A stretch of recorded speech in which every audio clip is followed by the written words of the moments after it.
Halo Sobat Urbaners dan kaum migran. Siapa nih yang pernah gebetannya ditikung temen? Pacarannya di masjid lagi, katanya biar barokah. Atau siapa yang pernah dikeroyok 20 orang tapi masih selamat? Semuanya itu belum seberapa. Gak percaya? Boleh Anda coba senggol tangan cewek yang lagi gambar alis. Dan kalau masih hidup tolong diceritakan ya. Atau minimal mati suri lah seperti tokoh utama di film ini. Dan lagi-lagi, film dari drama Korea. Film fardu ain bagi penikmat film. Drama komedi yang entah itu bikin nangis atau ketawa, yang jelas bikin keluar air mata. Dan langsung saja kita putar filmnya. Here we go. Tunggu, lupa nyebutin judul. Film ini berjudul Hello Ghost.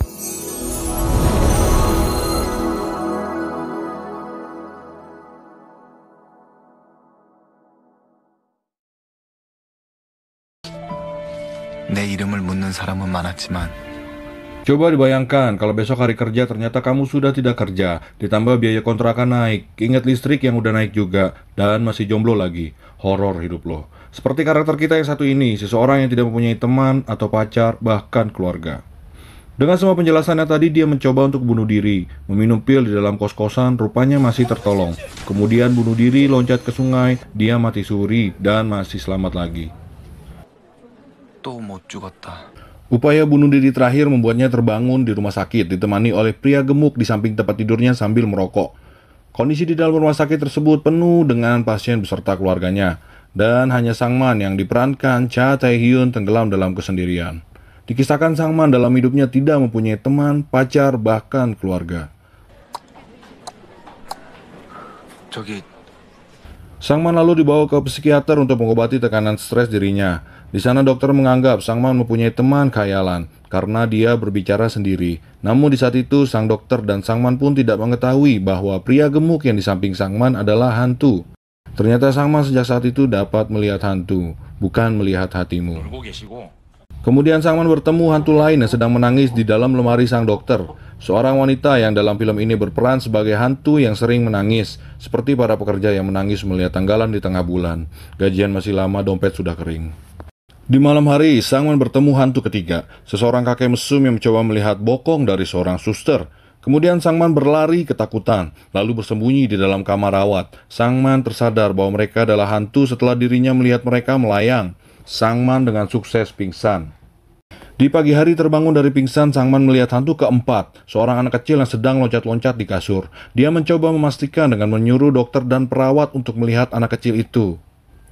Rupanya mereka tidak dapat melihat bocah itu dan Sangman tersadar bahwa anak kecil itu juga setan.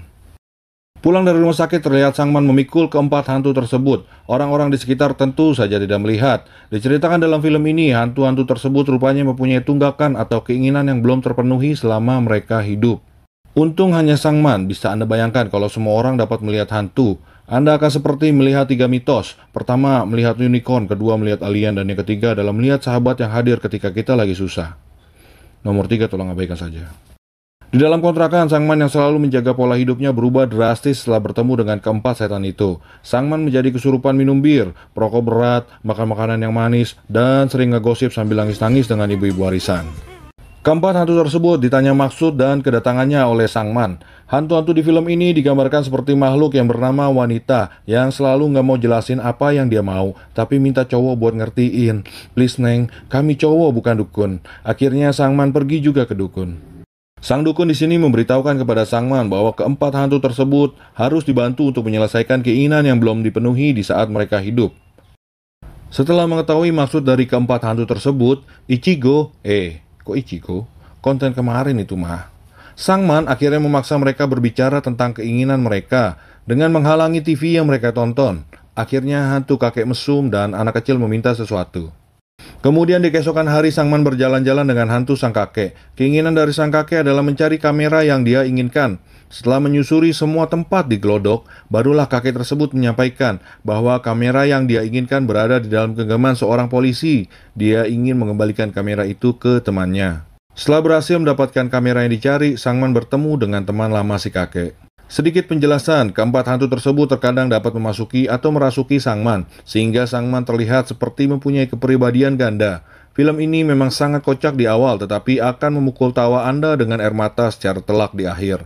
Dan keempat hantu ini tanpa sengaja nanti mempunyai benang merah untuk gadis yang disukai Sangman. Saat di kantin, sang man yang sedang makan dikejutkan oleh sesosok suster yang membuatnya jatuh cinta pada pandangan pertama. Si hantu kakek melihat sang man yang menyukai gadis itu, lalu dia merasuki sang man dan langsung menghampiri si suster untuk menggodanya.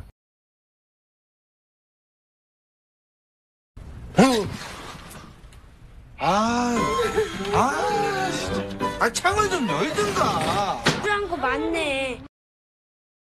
Kemudian dilanjutkan dengan permintaan kedua dari hantu anak kecil. Permintaannya cukup sederhana, seperti anak kecil pada umumnya. Dia hanya ingin menonton sebuah film kartun yang diputar di bioskop. Sesampainya di sana, sang man bertemu kembali dengan si suster. Dia kembali lagi dirasuki, kali ini oleh sang hantu anak kecil. 그런 거 얼마나 해? 10원에 10개 정도 하나? Setelah selesai menonton, sang man dan hantu anak itu membeli sebuah robot-robotan. Dan hanya karena mainan robotan ini, di akhir film nanti kita akan disajikan sebuah plot twist yang menyebabkan air mata keluar tanpa bisa direm. 장난쳐? 나 세 그릇도 더 먹을 수 있어? Adegan berpindah di malam hari, sang man mengendap-endap di tempat penjualan mobil second. Di sana dia berusaha untuk memenuhi permintaan sang hantu perokok. Permintaan hantu perokok adalah ingin menyetir sebuah mobil taksi bekas yang dimana dirinya dulu adalah supir taksi. Sang man dan hantu perokok tertangkap basah oleh pemilik showroom mobil bekas dan dikejar-kejar oleh pemilik showroom tersebut. Pemilik showroom itu nampak sedih karena ditinggal begitu saja oleh istrinya. Sambil menangis, dia mengejar sang man. Lalu setelah jauh berlari, sang man menyerah dan mengungkapkan bahwa dirinya hanyalah ingin menyetir sebuah mobil. Kemudian sang man berjanji kepada pemilik showroom tersebut untuk membantu masalah keluarganya. Dan di pagi harinya, sang man membuntuti istri dari pemilik showroom itu. Tibalah sang man di rumah sakit. Di sana dia tidak sengaja bertemu kembali dengan si suster dan mengetahui kisah pilu dari istri pemilik showroom. Wanita itu divonis mengidap kanker paru-paru karena sering menghisap asap rokok dari sang suami. Ditambah istri dari sang pemilik showroom itu rupanya sedang mengandung dan diinfokan oleh suster bahwa dia diharuskan memilih antara anak yang sedang dikandung atau jiwa istri si pemilik showroom.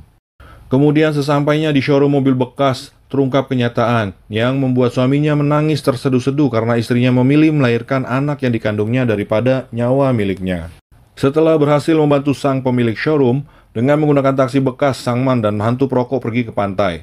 Hantu perokok rupanya ingin sekali berenang di laut, dan sang man yang baru pertama kali pergi ke pantai dan tidak bisa berenang, terpaksa berenang setelah dia dirasuki oleh hantu sang perokok. Dan pada akhirnya sang man merasakan kehangatan, mempunyai sebuah teman dengan keberadaan keempat hantu itu. Terlihat mereka asyik bersantai menikmati permen ikan raksasa. Dan dilanjutkan dengan membeli kaset-kaset Blackpink dan film kartun untuk si suster. Dan di sini saya baru tersadar, ketika sehabis pulang dari toko kaset, ada sebuah poin penting yang tak diungkapkan dengan kata-kata. Poin penting itu adalah ketika sang hantu perokok membuang sebatang rokok yang terlihat itu sebenarnya masih panjang. Kalau dirupiahkan masih sekitar Rp1.750. Dengan membuang rokok sembarangan, sang man ditilang polisi dan ditahan di kantor polisi. Tampak sang man hanya bisa keluar dari sana setelah seseorang dari keluarga datang menjemputnya. Sang man sendiri menjelaskan kepada Pak Polisi bahwa dirinya hanyalah orang sebatang kara. Sang man tiba-tiba terpikir satu orang yang mungkin bisa menebusnya dari kantor polisi, sang suster cantik. Selama menunggu di sana, sang man yang ingin sebat dihentikan berkali-kali oleh hantu perokok. Entah kenapa, tiba-tiba dia selalu berusaha mencegah sang man merokok. Mereka akhirnya berdebat. Sang man seakan berbincang sendiri di mata para polisi. Dia terlihat seperti mempunyai kepribadian ganda. Nda. Dan sejak kejadian itu, sang hantu perokok tidak pernah mau merasuki sang man sambil merokok. Scene berlanjut di malam hari, si suster datang menjemput sang man. Setelah di parkiran mobil, sang man memberikan sekardus penuh film kartun untuk si suster yang dibelinya beberapa hari yang lalu bersama keempat hantu. Sang perokok melihat sang man yang tidak peka sama sekali dalam melihat berat kardusnya. Dia lalu memaksa sang man untuk menemani si suster dan membantu membawakan sekardus kaset film itu. Dasar si sang man, kamu kenapa? Pertanyaan yang selalu sama. Aku nggak apa-apa kok, kebohongan yang selalu sama. Kemudian hantu terakhir yang dibantu keinginannya oleh sang man adalah hantu wanita yang sering menangis. Permintaannya sangat sederhana, dia hanya ingin memasak. Sang man bertanya kepadanya perihal suami atau pacar masa lalunya sewaktu hidup.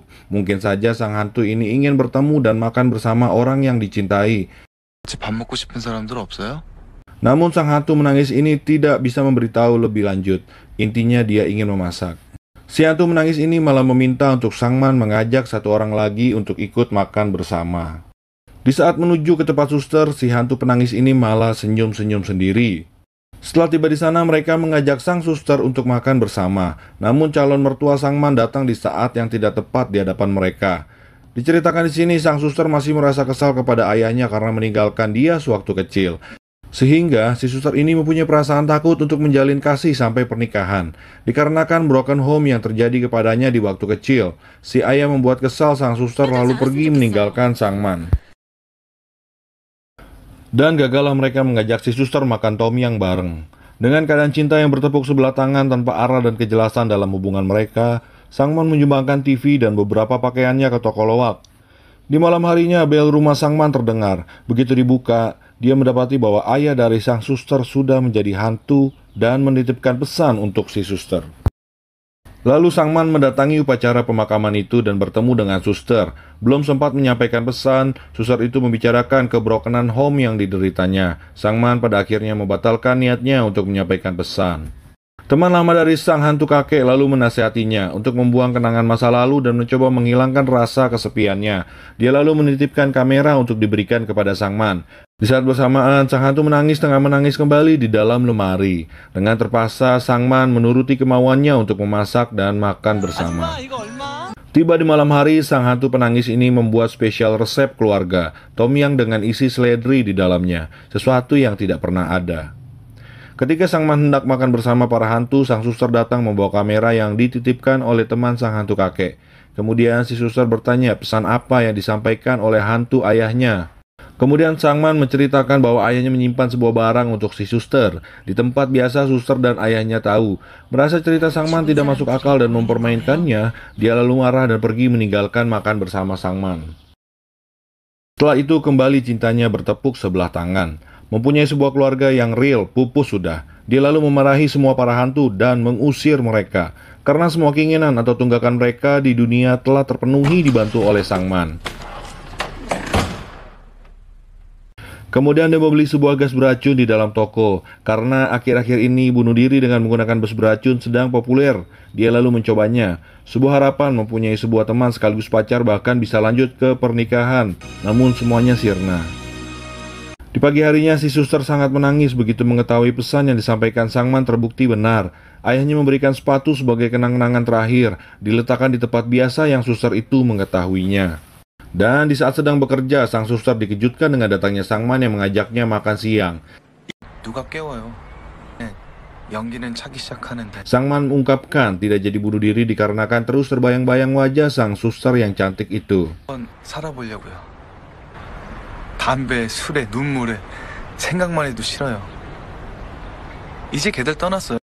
Lalu di saat makan siang bersama, disinilah plot twist dari film ini berada. Ketika suster memberitahukan bahwa tomyang Sangman yang dimasak menggunakan seledri adalah hal yang pertama kali suster itu makan. Dan tanpa sadar, Sangman membalas kata-kata suster dengan mengungkapkan bahwa itu adalah resep ibu Sangman. Karena ibunya pernah mengatakan bahwa seledri bagus buat peredaran darah. Dan tiba-tiba, bayangan masa lalu Sangman muncul. Sangman ternyata menderita lupa ingatan pasca trauma akibat kecelakaan mobil di waktu kecil umur 6 tahun. Dia perlahan lalu mengingat semuanya. Di dalam bayangan ingatannya, kepingan puzzle menyatu membentuk satu kesatuan utuh. Dia teringat ibunya yang membuat tomyang untuknya. Kemudian kakaknya Sangman yang berjanji akan mengajak Sangman adiknya menonton film kartun di bioskop. Dia juga melihat ayahnya yang senang karena bekerja sebagai supir taksi dan mengajak keluarganya untuk ke pantai. Dan Sangman juga melihat kakeknya yang dulu meminjam kamera kepada temannya.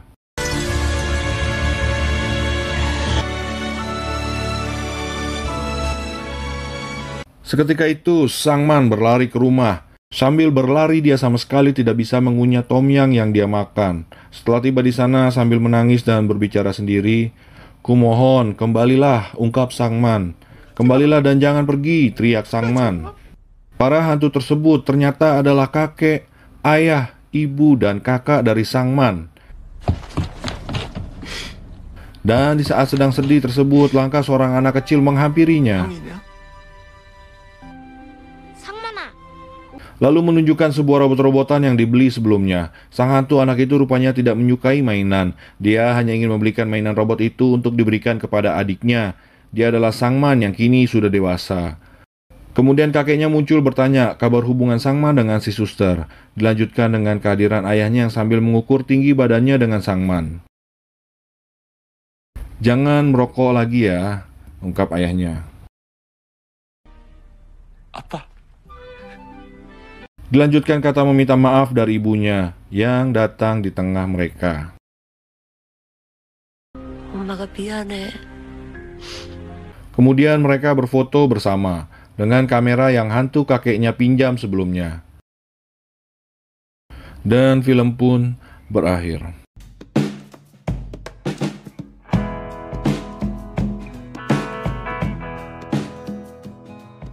Sebenarnya masih ada beberapa detail dalam film ini yang sengaja saya lewatkan, dikarenakan film berdurasi 2 jam ini isinya ceritanya daging semua, tidak ada jeroan, tidak ada tulang.